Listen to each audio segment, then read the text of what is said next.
Sweet வெர்ஷனில் பன்னீர் butter masala நான் எப்படி செய்வேன்? ஃபர்ஸ்ட் பேஸ்ட் பண்ணுறதுக்கு கடாயில் கீ பட்டர் ரெண்டுமே சேர்த்துட்டு வெங்காயம் இஞ்சி பூண்டு அளவு சேம் லெவலில் நிறைய ஒரு குத்து அளவு முந்திரி தக்காளி எல்லாம் போட்டு வதக்கி தண்ணி ஊற்றி 2 மினிட்ஸ் மூடி வச்சதை எடுத்து ஆற வச்சுக்கலாம். அதே கடாயில் அகைன் பட்டர் கீ சேர்த்து பொடி பொடியாக க்யூபாக வெட்டி வச்ச பன்னீர் எல்லாத்தையும் சேர்த்து ரோஸ்ட் பண்ணி எடுத்துக்கலாம். இப்போ பேபி ரெசிபி டைம். நான் முதல்லையே சொன்ன மாதிரி அவங்களுக்குன்னு தனி டிஷ்ஷெல்லாம் செய்கிறதில்ல, நம்ம செய்கிறதுலையே தான்.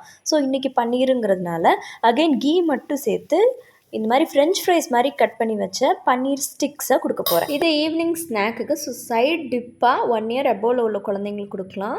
தேன் இருக்குல்ல, அதை சைடில் வச்சுட்டு கொடுத்துருவேன். அதை தொட்டு தொட்டு சாப்பிடுவாங்க. இப்போ coming back to our recipe, again butter சேர்த்துட்டு இலை ஸ்டார் பட்டை சோம்பு எல்லாம் சேர்த்து நம்ம ஆல்ரெடி அரைச்சி வச்ச பேஸ்ட் ரெடியாக இருக்குல்ல, அது ஃபுல்லாக சேர்த்து இப்போ 1/2 spoon வத்தப்பொடி, 1/2 spoon garam masala, 1/2 spoon ஜீரகப்பொடி மட்டும் போட்டுட்டு தேவையான அளவு சால்ட் போட்டு ஒரு கிண்டி தண்ணி ஊற்றி கொதிக்க வைக்கலாம். 2 மினிட்ஸ் கொதிச்சதும் அதை ஓப்பன் பண்ணி அகைன் நம்ம ரோஸ்ட் பண்ணி வச்ச பன்னீர் எல்லாத்தையும் உள்ளே சேர்த்து திரும்பியும் மூடி போட்டு 2 மினிட்ஸ் கொதிக்க வச்சு திறந்து மல்லிச்செடி தூவி ஆஃப் பண்ணிடலாம். இனிதான் முக்கியமான ஸ்வீட் வெர்ஷன் சொன்னேன்ல, அதுக்கு 4-5 ஸ்பூன் தேனை ஊற்றிக்கலாம். கண்டிப்பாக ட்ரை பண்ணி பாருங்கள், அல்டிமேட்டாக இருக்கும். நான் நெக்ஸ்ட் வீடியோவில் வரேன். Until then, tada!